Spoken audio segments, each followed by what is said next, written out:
સ્વામી વિવેકાનંદ આ જન્મદિવસ નિમિત્તે સુરત મનપા દ્વારા સવારે પ્રાર્થના સભા યોજાઈ, જેમાં મહાનગરપાલિકાના અધિકારીઓ, કર્મચારીઓ અને નાગરિકોએ ભાગ લીધો હતો. સ્વામી વિવેકાનંદના છબી પૂજન સાથે કાર્યક્રમની શરૂઆત કરવામાં આવી હતી. યાદ કરો તો 1863માં કોલકાતાના એક પરિવારમાં જન્મેલા નરેન્દ્રનાથ દત્ત આધુનિક ભારતના આધ્યાત્મિક અને સાંસ્કૃતિક પ્રણેતા માનવામાં આવે છે.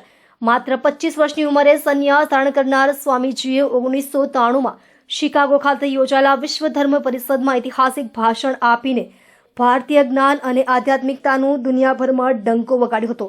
સુરત મનપાના મેયરે આ પ્રસંગે કહ્યું કે સ્વામી વિવેકાનંદનું જીવન યુવા પેઢી માટે પ્રેરણા સ્ત્રોત છે. ઉઠો, જાગો અને લક્ષ્ય પ્રાપ્ત કર્યા સિવાય ના રોકો એ તેમનો સંદેશ આજે પણ પ્રાસંગિક છે. કાર્યક્રમમાં વિદ્યાર્થીઓ દ્વારા સ્વામીજીના પ્રસિદ્ધ ભાષણોનું વાંચન, ભજન, સંગીત અને યુવા સશક્તિકરણ પર ચર્ચા યોજાઈ હતી.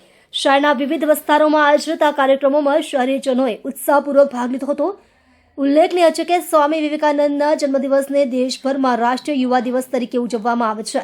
સુરત મનપા દ્વારા આયોજિત આ કાર્યક્રમો સ્વામીજીના વિચારોને સમાજના તમામ વર્ગો સુધી પહોંચાડવાનો પ્રયત્ન છે.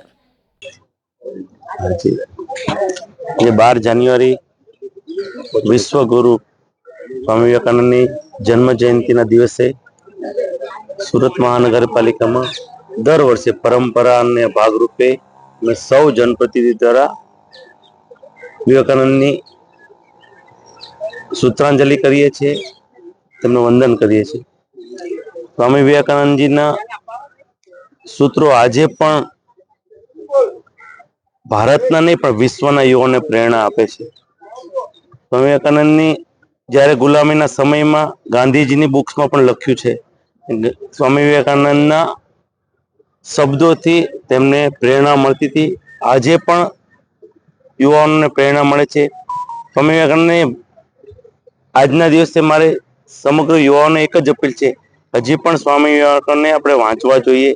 જ્યારે જ્યારે સ્વામી વિવેકાનંદને આપણે વાંચીએ છીએ ત્યારે આત્મવિશ્વાસ વધતો હોય છે. આવનાર 5000 વર્ષ સુધી સ્વામી વિવેકાનંદના વિચારો દેશના અને વિશ્વના યુવાનને પ્રેરણા આપશે, એ જ અભ્યર્થના.